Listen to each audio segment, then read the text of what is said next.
everybody, and welcome to Marketing Showcase webinar day for the lovely month of November. It's a bit wet and windy outside, so come on in, take a seat, get comfortable, and sit back and enjoy our days full of webinars designed specifically for marketers.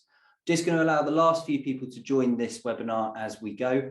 My name's Ashley Jones. I'm the event director, and I'm going to be your host today. So I'll be introducing and taking a couple of the Q&A sessions throughout our webinars today. The first one, we've got a brand new speaker in Ben Wibley, and we're going to be talking about how promotional merchandise is better than Zoom. The physical aspects of, getting your hands on something and the feelings that that can evoke, and how you can use that to empower your brand. And just before we get underway, just want to go through a couple of bits about Zoom. Now, this is the most boring part of today, so bear with me. But and I'm sure you all know how to use Zoom by now, but let me just run you through how we're going to use it today. So there's a couple of buttons if you're using a desktop along the bottom, one of which is the chat, which is where we'll begin. Okay, so I want you all to put in the chat now as a bit of a warm up, who's using promotional products in their marketing campaigns right now? Just a simple yes or no, or if you want to go over and above and tell me what you're using, I'll be reading the chat as Ben's talking, and I'll be talking to you in there. So if you can all click on the chat and let me know whether you're using promotional products right now, that would be great.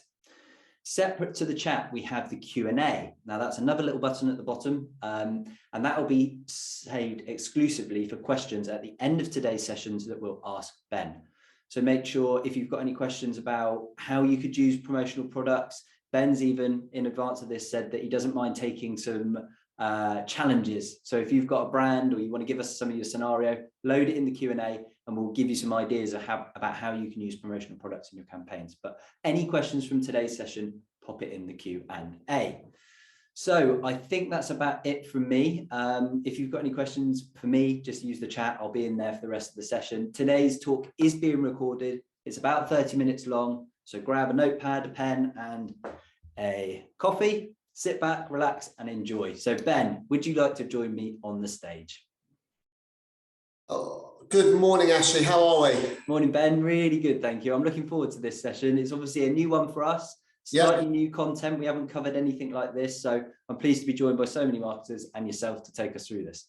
It should be fun, and I'm looking forward to speaking and like I said, seeing the reaction.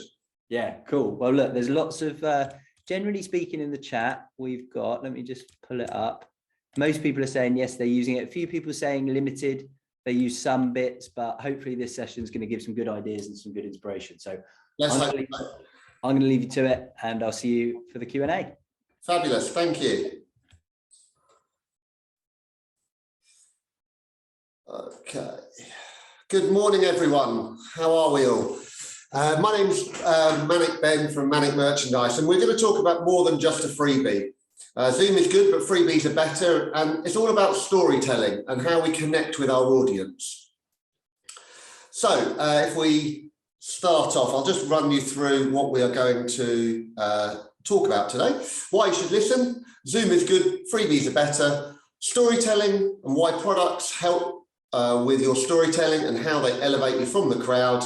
And then, as Ashley said, we have a question and answer session. So please get your questions answered. If you haven't already, put it on the chat box, what you're using, what your favourite bit of promotional merchandise is. That's always a good one. What's the best thing you've been given? Because I'm always really curious to see those.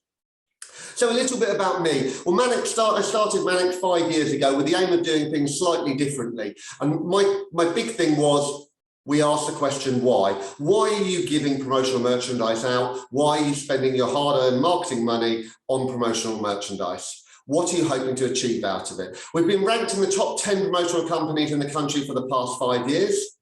We've been shortlisted for Marketing Campaign of the Year in 2019, which I'll show you a bit later. And I've been in the industry for 27 years, so I have a fair degree of knowledge about things. So Zoom's good, but freebies are better. What do I mean by that? Well, essentially, there are 5 senses when we market to people: sight, hearing, touch, taste, and smell. But Zoom only touches 2 of them, so you can see me and you can hear me. With promotional products, they touch at least 3 of them. And the more senses you touch, the more of a connection people have with your company or your brand. And a great example of this is my logo. My logo has recently changed to green. The whole essence being that we're more eco-friendly and we're more green. But does it get that message across? However, if, for instance, I put it on a pen, such as this one, you can see, a nice bamboo pen, all of a sudden, you can touch it, you can feel it, you can hear it, you can write with it, you interact with it, you're interacting with my brand. It's quite clear what we're trying to do and the message we're trying to get across. Storytelling is essentially what all marketeers do. And that's what we do, whether it be a new product that we want to tell everyone about and tell them how great it is, whether it be a new service, a new logo like ours, or just an update. This is essentially what we do as marketeers. So the most important when we are telling our story, we want to try and draw people into our story, and products do this in a really good way. So let me give you some examples. There are two types of marketing. You're either marketing internally to your own staff, or you're marketing externally to other people. So if we look at internal, first of all, this was an example that we did for a company who are an insolvency company. And with Zoom, one of the problems we're finding is that people are working from home a lot more, which is great. But on the other hand, how do you get them to feel part of the company? So what we did was we created a welcome pack, and the aim was to get staff to feel more included in their company. And as you can see, we've done a branded box with a notebook, a pen, a water bottle, a multi-cable, sweets, and some bamboo socks, all in their brand colours. And people always say, oh, but that's going to cost loads, or it's going to be really expensive. We can do packs like this from as little as 25 pieces. So let's look at external marketing, because that's probably where most of you are trying to do. And there are three bits within external marketing. You're either trying to gain customers, you're trying to retain customers, or you're trying to just basically have brand awareness. And there are three reasons why you give out promotional merchandise. So when we look at gaining customers, one of my favorite examples, and unfortunately I'm not allowed to show them for confidentiality reasons, but it was a betting company, and they came to us and asked to increase footfall of female gamblers at racecourses. So our solution was to look at females. The obvious answer would be something to do with horses, but we thought, well, how can we attract females? So the one thing that happens, females come along after an hour, they take off their high heels because their feet hurt. So we actually did a branded pair of flip-flops, bright orange, so everyone could actually see them. So it was highly visible. Then we did some alcoholic lip balms. So we did gin and tonic lip balms. As a result, that got everyone talking. And we actually had a 74% increase in footfall at the racecourses, mostly by females. Recently, the British Promotional Merchandise Association ran a survey. And there were some really telling statistics in this. 96% of the people that were surveyed, customers had a propensity to purchase after receiving merchandise. And 80% of customers are more likely to make recommendations to others about your brand or services just by giving a piece of promotional merchandise. So promotional merchandise is a really effective tool of gaining new customers.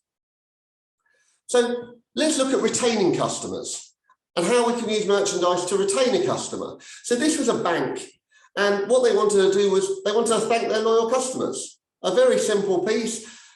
It was an electronic bottle opener. And this went alongside hampers of goodies that we delivered to 80 of their best clients.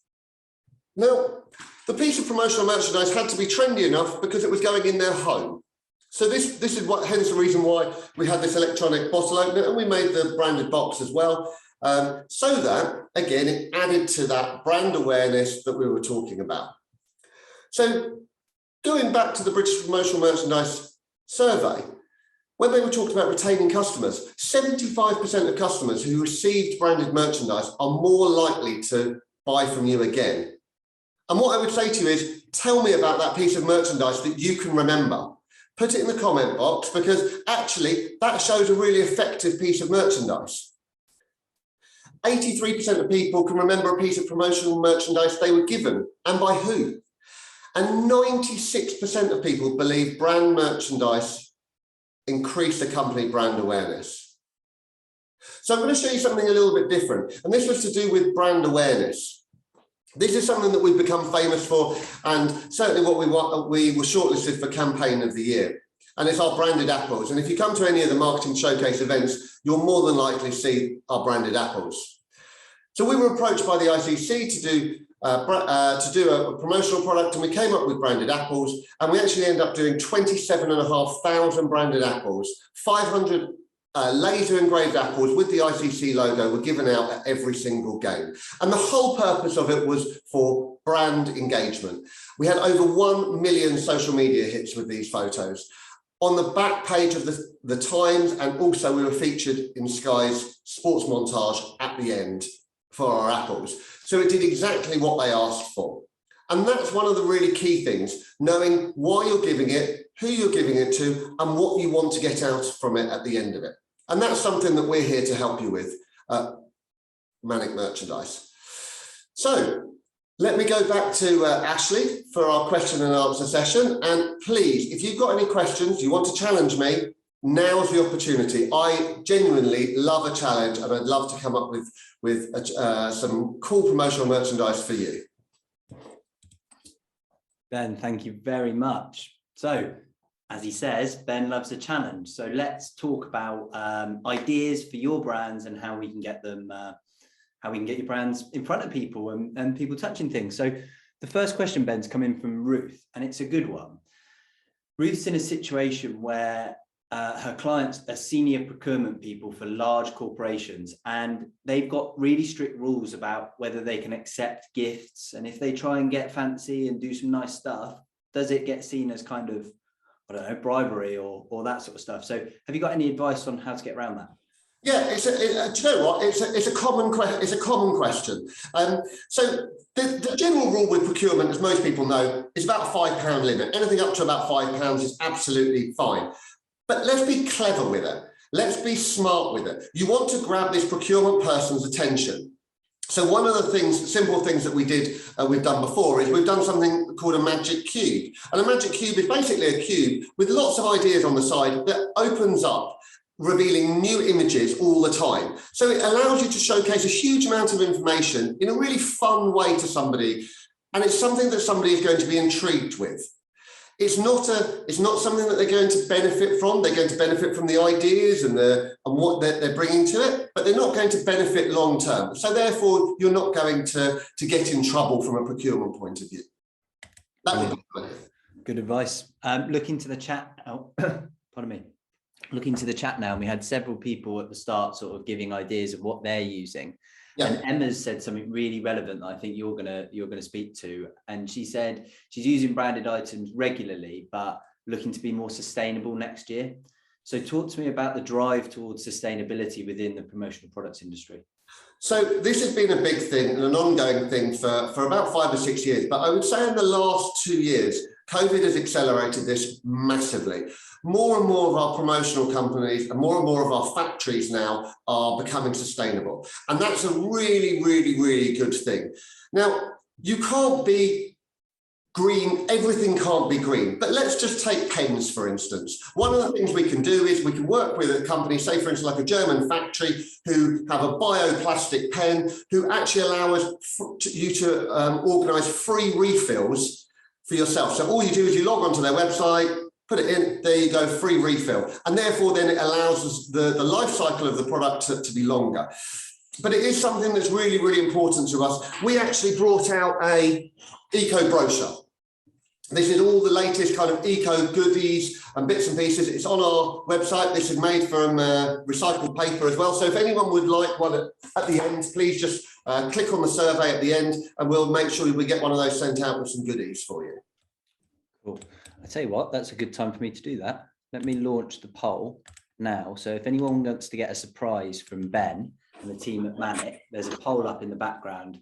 So whether that be, it probably is going to have that brochure in it, but there's a little surprise there for you. So do you love surprises, or no, I don't want to be surprised? That's running in the background. So Ben, let's head back to the questions. And just to let the audience know, we've got about 15 minutes, 10, 15 minutes. So we've got a good amount of time to get your questions in. I've just allowed the Q&A section you can upvote your favorite questions. So whether or not you want to get involved in the Q&A, make sure you're marking the questions that you think are important, and I'll ask from the top. Okay, so This one's a good one. So Chris has asked, how do we get prospective clients engaging with physical products in the COVID era? When more and more businesses are working remotely, how can we keep branded merch relevant when everything else is going digital? And do you know what? It's a great question. One of the big things that we have seen is we have seen a massive increase in branded products going to individuals' homes. So getting products into the house. Now, what this has done is this has meant that the products have to be a bit nicer because they've got to be something that someone is going to want to keep in the house. But what we've also seen is a massive increase in individual personalization. So it's no longer just sending a bottle. Why don't we send a bottle and a notebook with their name on it? And then we send it individually to their house, and all of a sudden then you're getting a much greater buy-in to that product than if I'd handed them a bottle from a show or something like that, which goes in a bag, which sits in the corner. We're finding a lot of that individual personalization is working really, really, really well. And by posting it to the homes, there are no issues with COVID. However, if you do want branded hand sanitizer and branded face masks, we can do that as well. I'm sure you've done a lot of that in the last 12 months as well. Too much. Okay, so I'm going to go into the chat, and we've got an example or a challenge for you here, Ben. So get ready for this one. Warm up, couple of stretches. Here we go. So Ellis is attending a large motorcycle event in the coming weeks where they've got branded pens and the usual stuff.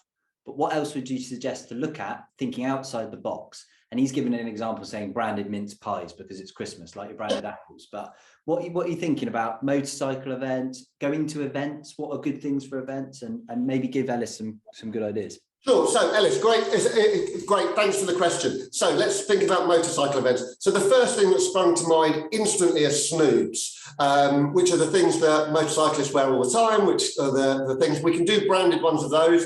I've actually, funny enough, I've got antiviral ones that I did for COVID for a factory. So that would be a great one because again, it's something that's relevant. However, let's think a little bit more outside the box. Motorcyclists, I would probably do hand warmers. So the little gel packs with hand warmers, because if you're on your bike, your hands are always going to get cold, even with your gloves. So a hand warmer that you can put in your pocket. I would also think about something that somebody's going to want to come over to my stand, because when you're at an exhibition, you want maybe a couple of items. One is that show grabber that brings you over to the stand, and the other thing is the thing that they take away with that they're going to remember you with 2, 3, 4, 5 months down the track. So the thing that I would maybe grab somebody with would be maybe a biscuit. And we could do a branded mince pie or branded Christmas pudding, but what about a biscuit in the shape of a motorbike with your brand on it? They work really, really well as something, again, a little bit different, something that has an instant impact and people go, wow, and then they get that pull. Brilliant. Well done. Challenge tick. That one's good. So Ruth just wanted to pull back to the question about home delivery. And I think if Ben, you're going to be able to help with this one, but I'm sure I can as well. How do we gather home addresses, or how have you experienced doing that in the past? Because it's Okay, so it's very simple. If it's from an internal thing, obviously it's relatively straightforward because you've got those addresses. If it is external, then ask the question. Say, look, we would like to send you something. Where would you like it to be sent to? And more often than not, nowadays, and I have to do it all the time when we're sending samples, we have to send to somebody's home because guess what? They're not in the office. That's absolutely fine. And it's no different to sending it in. And then all that we do when we send it out, say, for instance, you supply us with a spreadsheet of addresses, we just supply you with the addresses and also the tracking details as well for it. Well done. Good. Easy. Zoe is the next top question. Remember, if you're watching this webinar, you can head into the Q&A and upvote the most popular questions just so we're asking the ones that are relevant. Zoe's at the top here and it says, my company provides services and solutions for those with a disability or neurodiversity. Which products can you recommend that could be accessible to all? For example, those with slight impairments, hard of hearing, deaf, repetitive strain injury. Okay, so I think the kind of the obvious things are things that they're going to be able to touch and interact with. Dare I say stress items, I'm a big anti-stress item sort of person. But in something like this is actually this might be quite relevant to these particular types of people, because you can interact. However, what I would say is, because it's quite a unique, tricky brief to it, Zoe, I would love to have that conversation and just to have another 10 minutes, 10, 15 minutes time to have a think about it, because I think that there are some ideas where, again, it's all about touch and feel for you guys, that we can come up with something innovative and different, that creates that kind of wow factor for you. I think there's a few nuances to that one as well, where you've got to be pretty specific about what the issue, or what the person, or what, not the issue, but what you're trying to overcome there. So who we're giving it to exactly, and more importantly, why? What's the message we're trying to get across? Maybe from that we can then come up with a product that then fits in with exactly that type of genre. But I would love to see if we can do that. We work with a lot of charities, so I'm all for that one. Cool. This is one that I like. I'm picking this one out particularly. So it comes from an anonymous attendee, which is always a bit spooky, but here we go. It's probably one of my staff upstairs. It's probably somebody that's feeding these questions in, exactly, because these are the good ones. So talk about metrics for success. So I've seen it time and time again through the events that marketers spend thousands on promotional products every year, and it's virtually written off. It's virtually, here you go, I've got this money to spend. How do we start tracking return from that spend? So it's a really good question, but it depends on why you're giving the product out. So remember, there are 3 different reasons why you're giving the product out. If it's brand awareness, all we're looking at is how much awareness do we get? So for instance, with the apples, the ICC, we just want to know how many times did those apples appear on social media? And that's a relatively easy, straightforward thing for marketers to do. There are various programs that allow us to track it. With a product, however, it's slightly different, because you hand a product to somebody and you want to gain a customer or retain a customer. It is a little bit trickier. So I always say, we give it like I've spoken to Ashley about this. We give a 2-month window at marketing showcase shows to have a look at whether or not that product's worked. First of all, has it generated the interest? So for instance, when we're at marketing showcase, the apple is always generating an interest. We are normally 3 or 4 deep at the shows, because people are amazed and want to have a conversation with us about how it all works.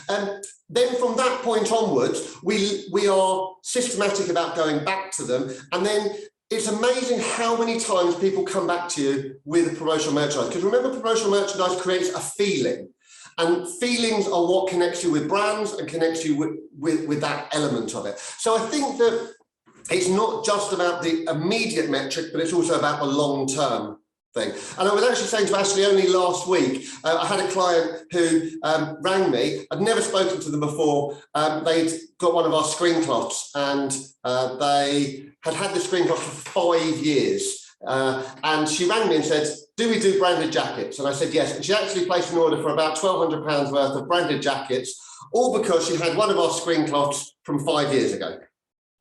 There we go. Good example. So it does work. Yeah, of course it does. Of course it does. I've got 2 questions here that I want to bosh through. We've got about 5 minutes left, so let's try and get through these 2 here. So we've got, when handing out internal goodies to new joiners, which is more common time and time, especially working remotely, how can we subtly nudge them to showcase it on social channels without being direct for amplification? Okay, so I did one recently. Let me see if I've got it here. No, I don't. What it was it was a puzzle, and on the puzzle we just put a hashtag of whatever we wanted the message they wanted to get across, and all we asked everyone to do was, if you make the puzzle and take a picture and put it on social media for us, you're in with a chance of winning a hamper, or a goodies hamper, or an iPad or whatever. All of a sudden, everyone did it. So that was a really, really easy one to do. The other one is, Ben, I don't know about being subtle. No, I wouldn't be subtle. It's just like, can you take a photo and put this on social? You're a new starter, welcome to the team, do one of those posts, just ask them maybe. Absolutely. We did one recently for a company which was a metal disc with their logo punched out, and they were a travel company, and we sent them out to like 2,500 people worldwide. And all they asked for was a picture with their disc. So please can you send us a picture with your disc from somewhere that you really like nearby. So we got the Burj Khalifa, we got the Opera House and everything else, and that all went on social media. So from that point of view, and everyone's willing to share it. Particularly, I've found that most people on social media, they're struggling for content. So if you're giving them the opportunity to post something, you're saying, look, welcome to the team, welcome your audience to you being this new face of our company, do it. So I think maybe being a bit more outright, but you're right, popping a hashtag on something would be good. So this second question that's coming, Lucy, she's talking about timing. What's the best time to send products? And she gives some context. She's saying they thought that Christmas would be a great time, probably is, but worried that everyone's thinking that. And clients will therefore be overwhelmed with gifts at this time of year and won't remember or get that standout that we've been speaking about. Yeah. So you are correct with Christmas. Christmas you do get a lot of gifts. If you just think about your own companies, you probably get lots of bits and pieces coming in. If you really want to stand out, send it second week of January because they come back, everyone's bored. January is a great month to send stuff in because everyone is kind of, start of the year and everything else. I love doing January gifts. Remember us, start of the new year, because what happens is with gifts in December, thanks a lot for your business, forgotten about because it's Christmas. So January would be my answer, but all year round gifts are good if they're the right gift. That could be a little hack there, January gifts. But what I want to know as well is who's working for these companies where they're getting stacks of gifts, or am I just that unpopular that we get nothing to our office for all of, but Ben, nudge, nudge, wink, wink. We can send you something, actually. No problem. You can have one of our freebie pens. Perfect. Well, I've actually there's 38 responses that they like surprises, and 37 of them are from our team. So right, okay. No, I'm kidding. So yeah, just to let everyone know, it looks like most people have answered that poll. But if you want to get a surprise from the team at Manic and a little bit more information on their promotional products and stuff, just hit the poll. I'll tell you what we'll do really quickly, just to end this. We've got a couple of minutes left, so let's do some rapid fire. Look, somebody else is saying you're not the only one. I rarely receive promotional products. There we go, cool. So Desnay is just asking about turnaround times. So can you give some context? And I know that's particularly relevant at the moment with everything that's going on Brexit. Yeah, so generally speaking, we always say, as a standard rule, try and base it on 2 weeks.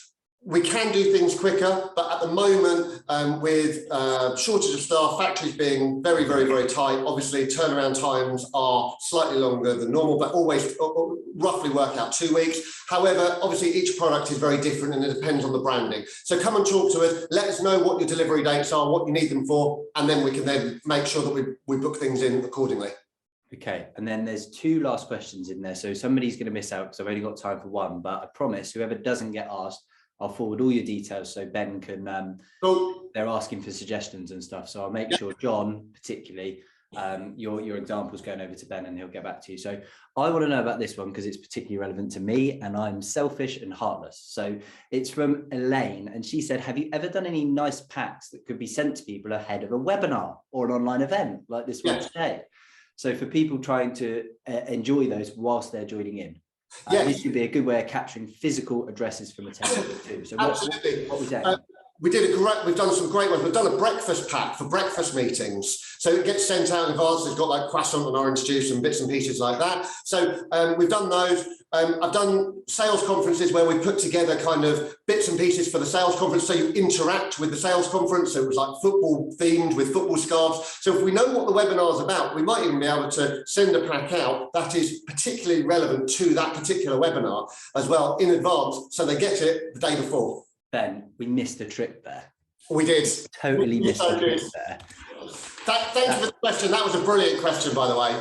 That is a good one. So I want to just thank you, Ben, to be honest with you. We're coming to the end of this session. So you've delivered a brilliant session there. Lots of insight in that presentation, along with some great ideas and tips for our audience afterwards. So I always like to end these sessions with the people that are remaining watching. Please, can you put a little round of applause or a little thank you to Ben in the chat, just to make sure he goes away with a nice, warm, fuzzy feeling. No, that's fine. And thank you all for watching. That's the most important thing. Yeah, cool. So everyone watching at home, thank you very much for joining us as well. Home, office, wherever you are.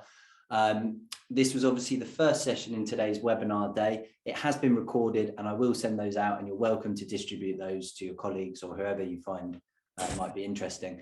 The next session that we've got is at 10:30, so it's in half an hour, and it's the big fat email marketing quiz of the year. So tune into that one. It's an interactive session. We've got an actual quiz going on that you can get involved with, and there are prizes up for grabs. So make sure you tune back in. I'll send you a link via email very, very shortly. But that's about it. That's everything for today. So thanks again, Ben, and thank you for everyone watching online. See you soon. Hi everyone, thanks for watching another recording from Marketing Showcase Online. I hope you enjoyed it. Just to let you know, we've got all of the recordings uploaded to our brand new YouTube channel, so go over there and check it out if you want some more great content. We run these events once every month, free of charge, so head over to our website to grab tickets for next month's event. I look forward to seeing you there.